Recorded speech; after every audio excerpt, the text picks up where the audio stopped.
My in-laws were drunk, but even though people around us were whispering to each other, my in-laws didn't seem to care as they kept yelling at me. "Well, I guess it's too late since you're already married, but if you want to be part of this family, you need to show us you have enough money," they said. "Yes, your dad is right. So, make sure to give us $1,000 a month as a new bonus," they added. I was stunned by their words. I couldn't believe they would say such things at a wedding reception. I just stared at them, my face going pale. My dad took the microphone from them. "Enough is enough. Don't you realize you're making fools of yourselves?" he said. "My name is Linda. I am a 30-year-old office worker. I am currently dating someone named Larry, who is 32 years old, 2 years older than me. I met him through a friend who was worried about me being single, so she introduced me to Larry. After dating for a year, Larry proposed, and now we are soon to be married. I lost my mother when I was very young, and my father raised me by himself. He worked very hard to take care of all my needs. I didn't have many worries growing up, but losing my mom, who I loved so much, deeply hurt me. Because I lost someone I cared about so much, I was cautious with my emotions. That's why I hadn't really dated anyone since my school days. I even thought it would be okay if I stayed single forever. Then I met Larry. At first, I didn't feel any romantic feelings for him, even though he asked me out many times. Larry really cared about me and was always a gentleman. Slowly, I began to open my heart to him, and we started dating. He kept caring for me, and I felt very happy. He became very special to me, and I started thinking I wanted to be with him forever.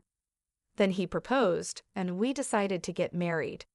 Larry understood everything about me and was always kind to me, no matter what. "Don't worry, if you're ever feeling unsure about something, I'll be here for you until you feel better. I love you, Linda. You can count on me," he would say.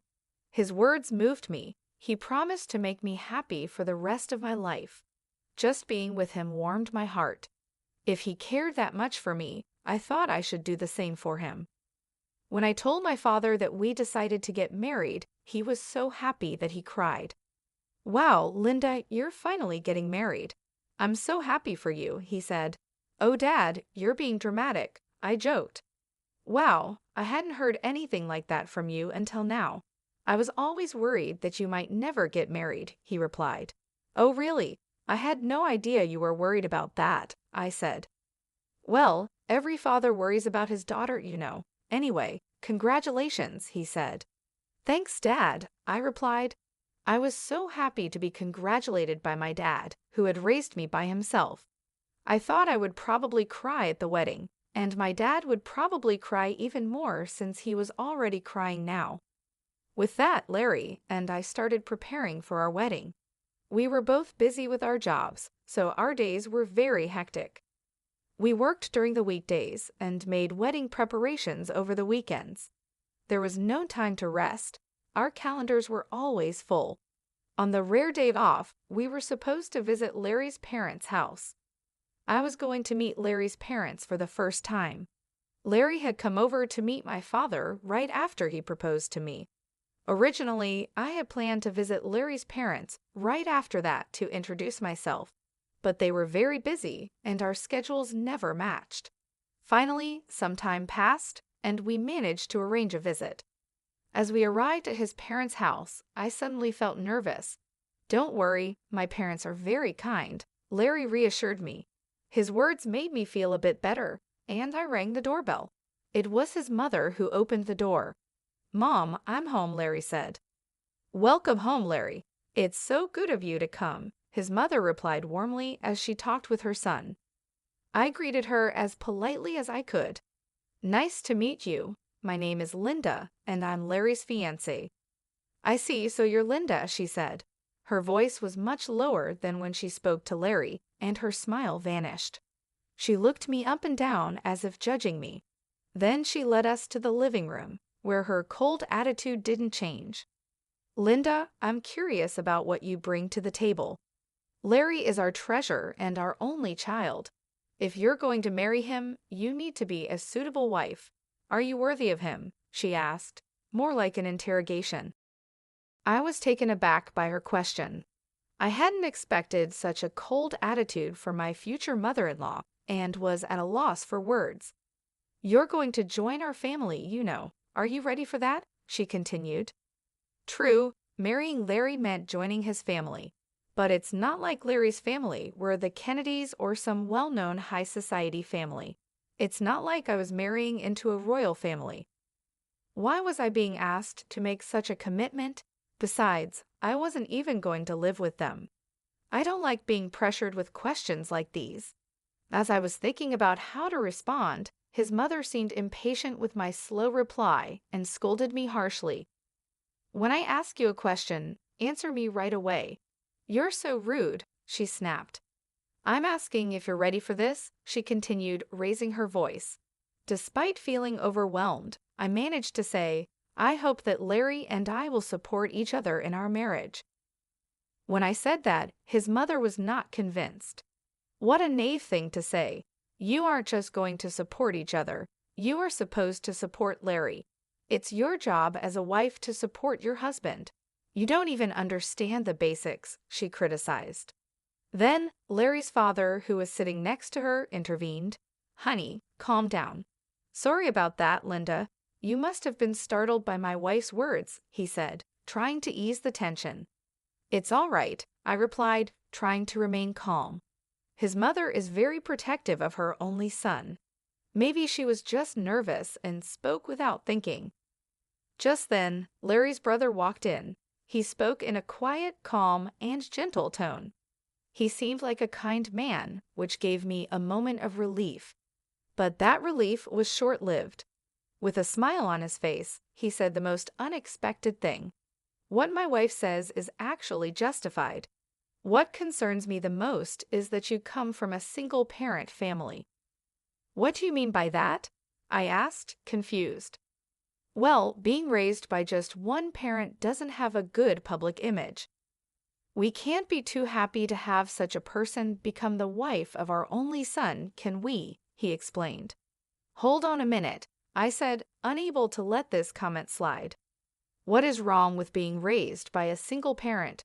My father worked very hard to raise me by himself. I am very thankful for my upbringing, and I am proud of my father. Being raised by a single parent doesn't make me any less valuable." But they still argued, since you were missing one parent, you couldn't have learned how to be a good wife, do housework, and such. I responded, "I did a lot of housework to help my father. I can also cook pretty well, so please don't say that." Despite my response, Larry's words ignored what I said, and he finally stated, "I will allow you to marry Larry, but in exchange, you must promise to devote everything to us because we are Larry's parents. Can you promise me that?" "What?" I was shocked. "Wow, since you came here to ask for our permission to marry our son, you do know what your duties are, don't you?" Before I could say more, he continued the conversation. I found that my in-laws had completely taken over the conversation, giving me little chance to respond. That night, as I thought more about the marriage, I decided to share my feelings with Larry. "Say, Larry, do your parents always talk to people like that?" "What about it?" Larry seemed unfazed. I was surprised that Larry didn't see anything wrong with what his parents had said to me. "Well, I mean, the way your parents spoke to me and what they said." "Oh, really? Well, they were just talking about whether you were ready for this marriage." "I get that your parents are worried about their son's marriage, but I feel like what your parents were saying was a bit too much." "Really? Why is that? My parents didn't say anything wrong. Besides, they've given us permission to get married, so don't worry about it." That's true, but I felt uneasy that Larry seemed to side with his parents more than with me, and that was very troubling. I guess he realized I was feeling unsure because he gave me a hug. "Linda, you don't have to worry so much. My parents are just a bit upset because their only son is getting married," he said. He spoke as if he didn't fully support me. "It's all going to be fine. Don't overthink it. I'm sure they just want what's best for us. They want us to be as good of a couple as they are. That's why they were a bit harsh." "Oh, really?" I replied. Like he said, maybe his parents have high expectations for us. But even if that's the case, I don't think it's right for them to belittle me because I was raised by my father. I don't think people who say such things make a good couple. We are the ones getting married, and we should be the focus, not their approval or disapproval. With that perspective, although I was still a bit upset, I decided not to dwell too much on his parents' opinions. Then, the day of the wedding arrived. We had many guests, including our relatives, friends, colleagues, and bosses. I walked down the aisle with my father, who had raised me all my life. Larry and I exchanged our vows and rings.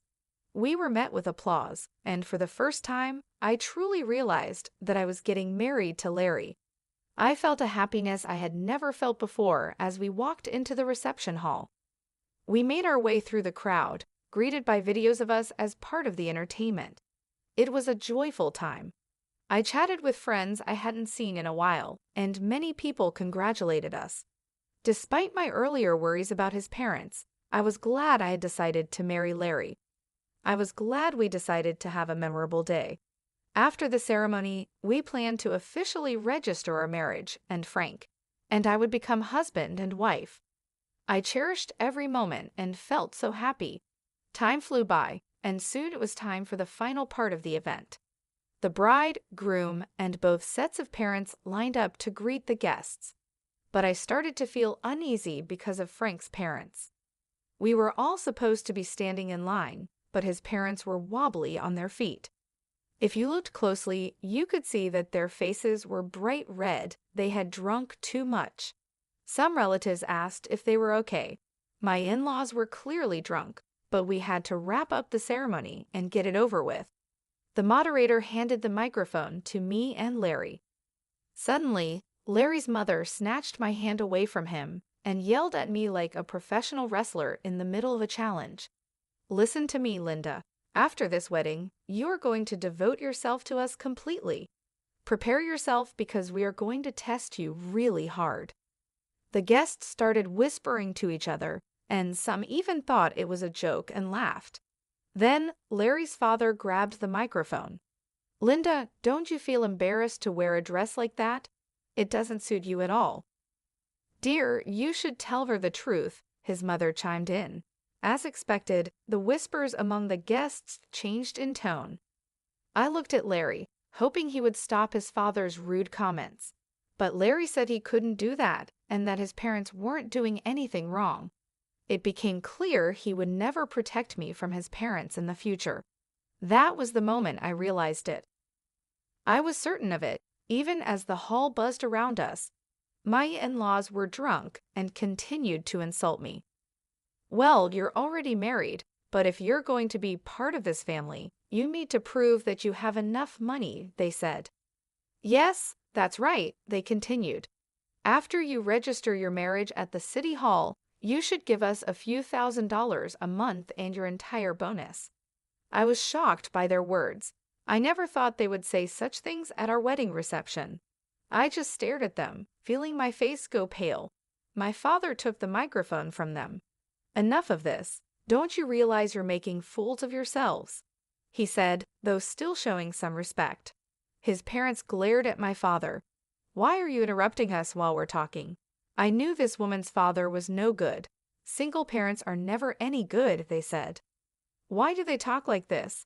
How dare they insult my father? I thought. My father, keeping his cool, replied, You people are even worse than I imagined. You even refuse to meet me because I am a single father. I never thought that someone like you would work for President Scott. President Scott is such a respectable person. I assumed his employees would be decent as well, my father continued. At that, my father-in-law's face turned very serious. How do you know President Scott? He's a business partner of my company, and more importantly, an old friend of mine, my father explained. And speaking of single parents, President Scott was raised by his mother alone. So you just insulted the president of the company you work for. Seeing my in-laws' faces fall at my father's words, I realized they finally understood the mess they had gotten themselves into. "I apologize, sir. Please don't tell the president about this," my in-law pleaded, suddenly falling to his knees. Just moments before, he had acted like he was in charge, but now he looked defeated, and I could hear laughter from the guests. Some even pulled out their cell phones to record the scene. "No matter how much you apologize, you can't take back your words," my dad said. He walked over to me and asked if I wanted to go home with him. I said yes and took the microphone from Larry's hand. "Thank you for the great entertainment, but there will be no marriage," I announced to Larry and his parents. "And to everyone who attended, I will make sure to return the money you gave us for this occasion." Then I left the reception hall with my dad. I caught a glimpse of Larry and his parents looking dismayed, and soon after, his relatives rushed over with worried expressions on their faces. The place must have been in complete chaos. As I returned their money, I apologized to the guests. They all expressed sympathy for me and praised me and my dad for our actions, saying it was good that we weren't taken advantage of by such terrible people. Later, Larry's coworkers who had attended the reception must have spread the word about what happened at his company. Larry became known for having such unreasonable parents and was criticized for having a weak character.